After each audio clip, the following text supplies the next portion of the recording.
Why don't we get a special guest? Special guest. Guess a great question for a special guest. Yeah. Oh, there he is. Cool. Hey, so we are here today. Where are we at? We're in Dallas today, right? Dallas, We're Texas, at baby. the Investor Fuel Live event, and here with my buddy Naaman Taylor. And Naaman has a really amazing group that he's built, and just an amazing following on not only social media but Facebook and Instagram. And tell me what you got going on, man. Introduce yourself. Well, first, thanks for having me. You bet, This dude. is awesome, and also thank you for the ticket for this badass Oh event. yeah, you get the VIP hookup, right? Got the hookup, because you're a everything. client for EZ. Backstage, freaking hanging with all the cool people, networking. I'm a networker at heart, so this is like a big treat for me. So appreciate that Yeah, for you bet, getting me man. in here. We moved to Dallas about 9 months ago. We've been running a virtual community for about over 2 years. Yeah. Recently, we moved here, and we wanted to get more in What were you doing person. before you got into real estate? Before I got into real estate, I was in the Army. I love that. Yeah, I served 13 years in the Army.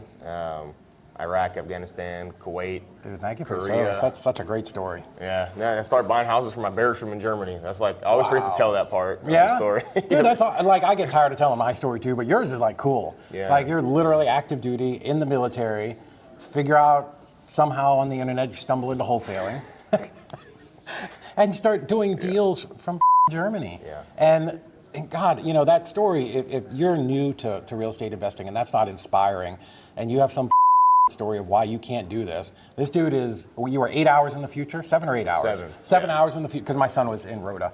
So you were 7 hours in the future, you're working a full-time gig for the U.S. military, and found a way to get on the phone and call people and make it happen. So whose excuse do you get that you feel really sorry for? No, nobody's excuse. More what I do is when I tell the story, I think it's social proof for people. Sure. Because most people have those limiting beliefs. They don't know what to do. They do. You know, they live in Dallas and won't do deals like in Fort Worth. They're like, They're it's like too far. literally one of the greatest markets in the country. Yeah, like, oh, it's just too far. You know, I want to be able to, drive to it in 15, 20 minutes. So they get stuck in like little areas. And I'm like, I started this 5,000 miles away in another country. Like, it's okay to get into these groups. Isn't that amazing that just these walls that we put up around ourselves that just block us from getting to where at least we say we want to get to, right? And I experienced that in the beginning. I was talking to one of my salespeople the other day, and I'm like, dude, pick up the phone. You got to pick up the phone and call people, right? But I do remember when I worked a full-time job and I had marketing going out, and all my calls went to an answering service, and I came home one night, and I remember this. There were 3 sheets that I printed out that were the leads on my desk. And dude, I sat there for like 3 hours, like comping each one, and I'm gonna do this, and I gotta, before I even call them. What kind of advice would you have given to me in 2005?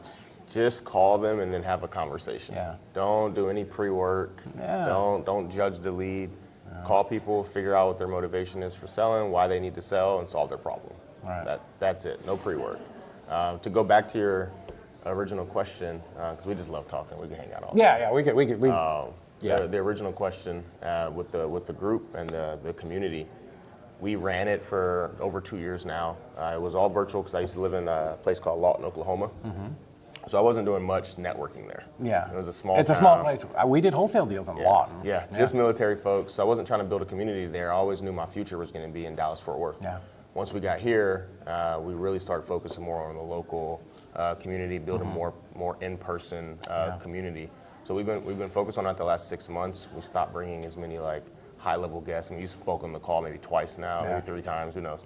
Well, I'm not a high-level guest, so you don't have to worry about me. Okay. But we started focusing more on local people, doing deals locally, more about real estate, less about a glorified podcast, if you will, and got really in the weeds of things.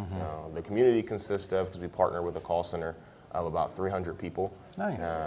We'll get anywhere from 30 people on the call to all 300. If it's somebody that comes on that everybody wants to talk to. So it's a really good group. We go over sales training, comping, marketing. All the intricacies of what it takes to be a successful wholesaler, we talk about in the community, and we do it for $100 a month. So, I mean, what you're doing, and because I see you post all the time, right? Because you're one of those guys that I follow, and like you're on there every day. Like it feels like every day, doing lives. Like, hey, we're gonna jump on, and I'm gonna do calls for the next couple hours. Yeah, and the reason behind that, this is why the guys that are passionate are always gonna make it further than the people that are just trying to get rich. when I tell people I did 13 years in the Army, I didn't know for the first decade about any of this. Yeah. I didn't know about real estate investing at all. Yeah. So whenever I found it, it completely changed the trajectory of my entire life. Like what I'm doing today and what I'm gonna be doing over the next 5 years is completely different than what I did in the last decade. So I'm always looking to give people that information, give people that value so that they can change their life. Because I'm like, if somebody would have sat me down 10 years ago and gave me this information, been the person that exposed me, been one of those dots, the dot connecting days I talked about, one of those dots that started that momentum for you, I'd love to be that person for as many people as possible. And how old were you when that trigger happened? I was 30. So I was almost 40. Like I was rehabbing, but I wasn't wholesale. Like rehabbing it's a glorious job. It's great. You get paid a lot. Taxes are very high, but like once you rehab a house and you get your 40 grand and spend it, like it's gone. You got to do it again. So for us, we discovered wholesaling out of desperation, and then wholesaling led to the owner finance, which led to to more rehab. I discovered wholesaling out of desperation, yeah, honestly. Dude, I was broke, man. I started in the burr space. No, yeah, that's right. So I started out buying and holding properties. Yeah, which is cool. Yeah. It's not where you should start, though. No, it's not. Especially if you're broke. Yeah, you're like, I had this little bit of money. I did a dozen deals, got a handful of rentals, and I looked at my account and I was like, all right, I'm getting this cash flow. It's nothing to like, turn your nose up at, but I was getting maybe like $3,000 a month passive income on top of my $5,000 a month Army check. So I still wasn't even making six figures even after a dozen rentals, and I'm like, are all these guys so rich? Yeah. I'm like, I did what everybody said to do. I paid down all my debt, right? I freaking got a couple houses here. I got a dozen houses. Yeah. They're all cash flowing, Yeah. and I'm still not making a lot of money. So do you still have the houses, or did you sell them all? I have a bunch of them still. Okay. Yeah. So I sold some you're though. probably sitting on a bunch of equity, though. Yes. Yeah. So interesting. This woman that I follow has been around forever. I think Vina Cox-Jones out of Ohio. She posted one time. She said, "Real estate millionaires are the only people that have to dig in their sofa for a quarter to go get coffee." I hate that. I hated that for a while. But what it is you do have to have the mindset that, hey, I'm building these rentals for the future. It's not today money, right? Go ahead. And that's where wholesaling comes in. Right. And that's, like you said, I found it out of desperation. I was like, how do I make 20 grand a month? Right. How do I double, triple my income that I have right now? Yeah. That's what wholesaling can offer you. It's not gonna, make you a bunch of money without you realizing it. Yeah. You're gonna have to work for it. Yeah. But most people get sold the bigger pockets idea, like I did. Get cash flowing rentals, which is great. It's cool. But You should. Like I firmly believe everybody should, but once you learn how to make money. Right. I wasn't making any money. It wasn't hard for me to double my income when I was making $4,500 a month. Yeah. It's not that hard to double my income. I doubled it, and I still was like, I still don't have any money. Dude, the more money you make, and I've had months where I've made a ridiculous amount of money. I feel like at the end I still got a couple $100 left. Like when I made $13 an hour and I made 200 grand in a month, I'm like, man, where the does all this money go? Yeah. Yeah. So once I was able to figure out how to make a lot of money per month, that's the way I try to show people now. I'm like, don't buy houses yet. Figure out how to become a high earner. Yeah. Figure out how to make 20 grand a month. Then go buy houses. Yeah. So, and that was what we did. We were flipping, this was before the crash. My wife and I lost our jobs. We ended up losing a house to foreclosure. We moved to Chattanooga, and literally, we had to do something. And I had tried wholesaling in Florida and it didn't work. So we were like, okay, we got to figure this out. We're going to make this work. But so we got the wholesaling going. So we had some income, right? Even back then it was 20, 25 grand a month, which was fine. But then we were able to start adding in some rental properties. And I didn't care about the cash flow. I wanted to pay down as quick as I could. We put them on 5, 7, 20-year mortgages because I had dependable cash flow from the rentals. So I was able to offset those and do both at the same time. Yeah. And I think people that have smaller operations, that's what I would recommend. I've also had big scaled up operations, and it's very difficult to do that model, right? Because now I've got acquisitions, people dispo, like how do they get paid? It just gets kind of squirrely. I'm a big fan of keep it small, keep it all. Dude, 100%. I've talked to a lot of really high operators that have 20 or less employees. Yeah. That's like the model for wholesaling. And that's still a lot. And that's still a lot. But if you want to do a lot, you still got to have something. 100%. And I've done both. I've been small, big. Like I've done them all. When I say big, I mean, 50 plus employees. Well, I mean, who's in the wholesale space that's got 50?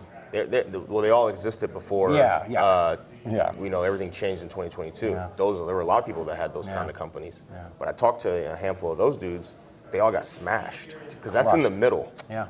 That's in the middle. Mm-hmm. That's not the New Westerns and the real killers, right? Those are real big. So in my opinion, 20 and under is small.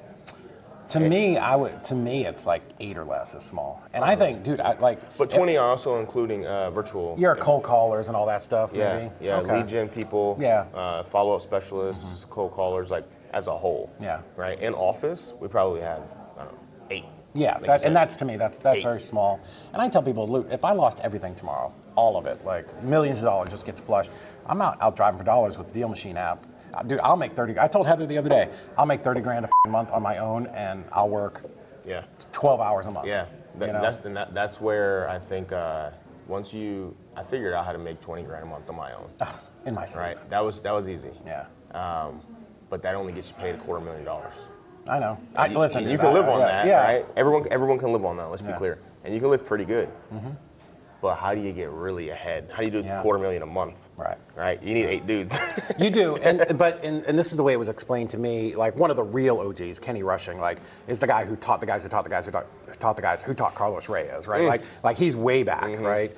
30 years ago was wholesaling in Tampa, and he said the same thing. Look, I've had big teams and I've had small teams.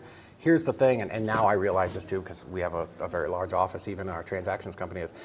With my 20-something people, I'm responsible for their lives. Like Brett Daniels was just talking about, right? Like now their livelihood is on me. Mm-hmm. When I was small, when it was me, my wife, and my brother, like literally we could shut everything down for 30 days, go to Europe. My marketing was cranked back up like 5 days before I came back.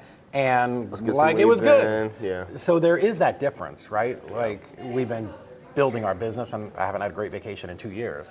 But it's okay, like we're building an awesome company. But there are definitely differences. And I think, everybody says the word I want to scale up, but do you understand what that actually means? And to what point? Like what level are you actually taking home? How much are you actually putting in your pocket? Right.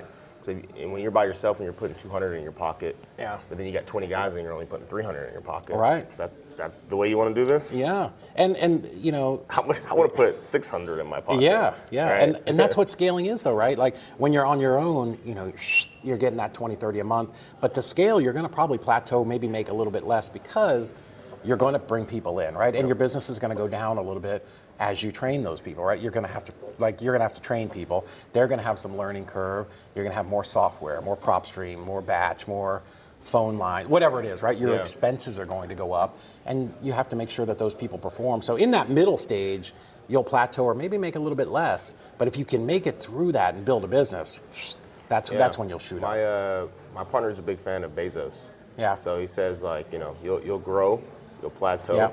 How do you grow again? You either got to bring in more people, add another line, or give some of it away. Yeah. Right, to go again. And he owns like 13% of Amazon, right? Yeah. But they have like 20 different companies that make it up now. Yeah. So 13%, and he's one of the richest guys in the world. I know. Keep it small, keep it all, but also if you want to get to those other levels, you got to give some of it away. You got to hire great people. You got to add other, parallels that are different lines of effort. Yeah. Well, let's talk about that because I see. Obviously, in our transactions company, we talk to a lot of wholesalers, right? Mm-hmm. And the biggest thing we see is, I want to do it myself. I don't want to pay somebody else to do some work for me. Like that's the objection that we get. And for me, I know it's crazy because I've been on the other side of the curtain in The Wizard of Oz. Like I see, what having 13% of a company will do. So what advice do you give to those people? Like if you want to scale, to me, you're gonna have to outsource your PPC. Why don't we get a special guest? Special guest. Guess a great question for a special guest. Yeah. Oh, there he is. All right. Crashing the podcast. Crashing the podcast. Crash the podcast. So ask him the question, David. So what we were talking about is being small and scaling up. And one of the biggest objections that we hear our sales teams when they're talking to prospective clients is, I don't want to pay you to do something I could do, or I don't, I'll just do my own transactions, or I'll just do my own PPC, and to me that's ridiculous. You can't grow that way. There's only so many hours in the day. Yeah, outsource everything that's not revenue generating. Right. And outsource everything that. So you gotta look at. So I was talking to a CEO the other day, and this guy he did his first $100,000 a month. Mm-hmm. Okay, and I'm like, okay, it's your first one. How many, like, what were you doing before that? Yeah. It's like, oh, I was doing 30K, 50K, 60K. Finally made $100,000 a month. And this guy was still doing cold calling himself. Oh, he's worn out, wasn't he? Yeah, and doing all his dispo and doing everything and trying to build a portfolio. And I'm like, okay, there is 2,080 working hours per year. If you want to sustain $100,000 a month, you got to calculate your hourly rate. Yeah. So I think it worked out to something like $500 and some an hour. I'm like, okay, anything that's less than $500 an hour, you cannot do. Yeah. Or you will not We're $10 be able an to hour. sustain. Exactly. Like, why would you? Right? PPC, like, why would you Yeah. try to learn that? It's No, very that's what I'm saying. complicated. I've been starting to tell people, I used to say, manage it in-house. Yeah. But now I'm shifting to more just like, hey, why bother even learning it? Just buy the leads, right? Like, you're buying the damn leads. Yeah. Leads. Buy the leads, and you're closing 1 in 5 and like crushing it. Like, you don't have to mess around. Trademark. Buy the leads. Buy the the leads. Yeah, dude. Buy the leads. That's a website. Transaction coordination. When you launched your business, I was more excited about that than anything. Yeah. Because that was like the necessary evil where we'd always have to have like 1 or 2 transaction coordinators on staff and train them and teach them everything. And they would never be and what nearly do you- half as good as Yeah, you because well, I'm yeah. not nearly half as good as you. So if I'm training them, That's it. What do you know about it? I don't know about it, That's like, I'm going to teach you how to take that engine out of your car. right? I don't know. I'm going to Yeah. watch a YouTube video and hope for the Absolutely. best. So anything that's not revenue generating, the revenue generating activities is strategizing, right? Coming up with a strategy, and then finding the best goddamn people to go execute on that. Your salespeople, training those salespeople, basically give them the resources to do their job, and then get the hell out of the way. Yeah. And then everything else. If you look at the guys that hit $1 million a month, they do it by simplifying, by removing. Yes. By removing. Simple is scalable. Yeah, we used to do, I remember the first business I was working at, we were doing like up to 60 flips at a time. We had 70 buy and hold properties. We had development deals. We were chasing a million different things. We weren't making any money. And then we just cut all this shit. We're just like, hey, Pick a lane. Google ad leads come in. We're going to close 1 in 10. And then we're going to sell them, and that's it. That's it. Yeah, Bam. that's it. Yeah. That's what you're doing now. That's where you're crushing it. You had your biggest month ever. Yep. Yep. Just simplify, remove, Yeah. and then be the best in the world at the things that actually matter. The things that actually matter are getting good leads and closing them, Yeah. and then selling the deals. That's it. That's all you got to focus on. Perfect. Great answer. All right. Great answer. Stuff. I'll Appreciate let you guys carry on, but hopefully that Appreciate provides it. some value. Brother. Absolutely. Good luck, guys. Yep. We'll do one after lunch. Hell yeah, let's do it. I knew that would be a good answer there. Yeah, he's always got the. Also, that was Robert Wensley, the owner of Investor Lift. So we should have introduced him. If We literally talked about that last night. Yeah. You asked the question. I'm like, I just had a whole like long conversation with Robert, and he's happened to be walking by. I'm Yeah. like, nah, he's gonna answer that. Yeah, well, it's something, what he was just talking about is removing yourself from the business. And I don't know if you're at that point yet. I've worked on that with Kent and some other coaches and mentors I have of being removed from the day-to-day process. Yeah. Because I found when we were wholesaling that like I was the guy who was holding our company up because I got to be doing the investor lift page. I've got to be pulling a list. I'm really or good at something. not getting in the way. Yeah. I'm still owner operator. Yeah. But it's because I'm great at sales calls. I'm Yeah. great at phone sales, Yeah. right? So that's like my best thing that I can bring to a company. Yeah. Right. Other than the strategy, the plan, the relationships, like the things that CEO work is, I'm really good at all that. But I'm the best on the phones. Yeah. So when I look at that, I go, okay. I talked to a few guys about this. I'm like, all right, my next thing is to pour in and train Yeah. as many guys as possible, and then just work a deal desk for them. Because I'm an owner operator still. Yeah. But I'll get out of the way of the things that I think I'm the best at, and just get good at some other things. Yeah.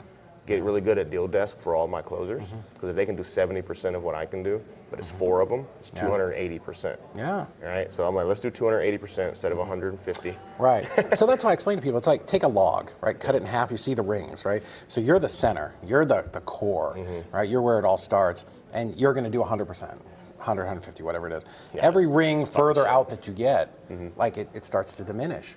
But that's what scalability is. Correct. So I would rather have 10 people at 60%, Yep.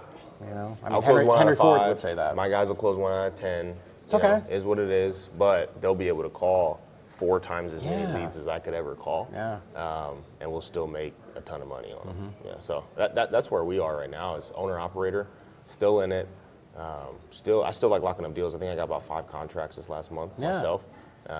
We got 20 on the board. Like you said, we got a projected income of 300K this month from just like calling Google Ads, locking them up, telling them on investor list. Like that's I don't know that a wholesaling business, really even my business, that I could be completely absent, right? Definitely not in wholesaling. I don't even want to be. Yeah, I think, and I've seen enough companies where people own very successful wholesaling companies, very successful, and they buy into that. I'm going to remove myself completely, and like I've seen companies go down hard because they.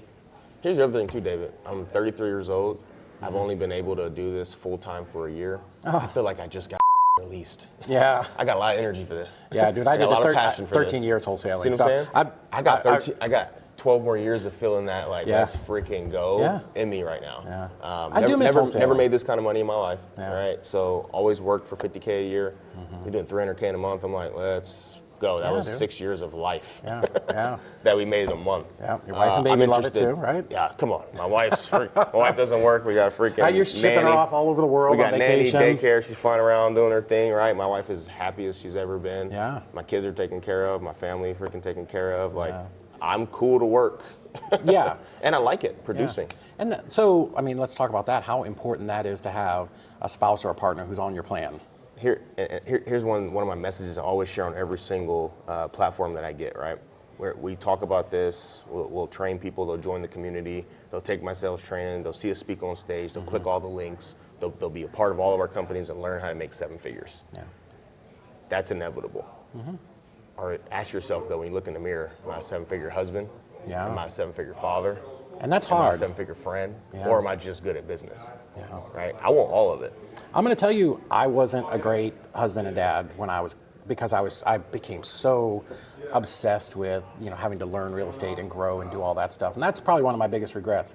Could I have done it different? Yeah, I could have. Would the results have been the same? I don't know, man. It's hard to go backwards, but that was definitely a struggle for me. I had a full-time job and I was trying to learn real estate, and I was a little bit of an absent dad, right? The balance is weird. This is how I structure my company so I can best try to have some resemblance of balance. We work late on Mondays, right? We come in late on Monday at like around noon. Yeah. And I work like a dog from Monday at noon until Friday around 5 p.m. Yeah. Right? It's just, that's what I do. Yeah. But at Friday at 5 p.m., the marketing goes away. We shut it all the way down. Do you? You shut it off? We turn it down. Turn it completely off. Interesting. All right, we turn it all the way off. Friday from 5 p.m.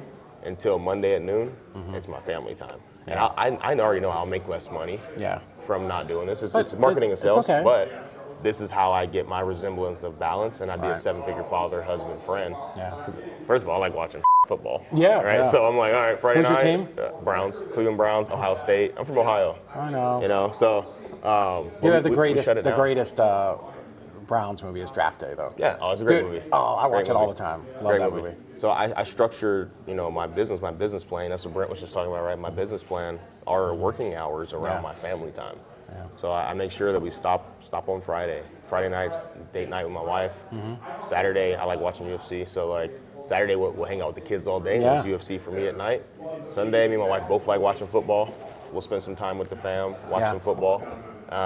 And then Monday, either we'll go have brunch, we'll drop the kids off, spend some more time with my wife, and then get to it again. So, and at least, my wife is awesome. She's always been all in on, she understands the vision and all of that. So, but I definitely worked a lot, but I wanted to make sure that when we were on vacation, that it was like that peak time. Yeah. Like, I may not have been able, it was never 50-50, and it may be 85-15 or 90-10, but that 10 is the best 10% that it could possibly ever be. Yeah. It's like you don't bring work to the beach, you don't bring beach to work. That's right. Right. And then Andy Elliott's a guy that I look at, the big sales guy. And he's like all in on his business, right? And he says the 30 minutes I spend with my kids in the evening, it's the best. It's hard. Yeah. We're rough. We're playing. Yeah. It's all love. I love him. It's like, and I'm like, I can relate to that. Yeah. That's how I rock with my kids. It's like when I see them, it's just turn the phones over. Yep. I got 2 phones. Turn them, both of them over, slide them across the table. Yeah. Right. Put them on vibrate or whatever, and I play with my kids until it's bedtime. Then we're back on. Yeah. That's awesome, man. So, how are people going to find you? How do they get to Formation? Yeah. So the easiest way to find me, Instagram at Naaman Taylor Investor, Naaman, Naaman like from the Bible. Send me a DM. Still answer all my DMs. I love to chat with you. You can also text me 817-372-6647. Giving your text number out, dude. I'm That's here. bold. And that's not the CRM. I told you I got 2 phones. One of those is for you guys, right? That's cool. So yeah, give me a text. Anytime I'm driving, I try to talk to somebody. Right? You want, pick up the phone if you want to get paid at something that I say. You don't make money if you don't talk to people. The more hands I shake, the more money I make. So, Love it, man. appreciate you. Thank you so much, man. Absolutely. Let's talk to you soon.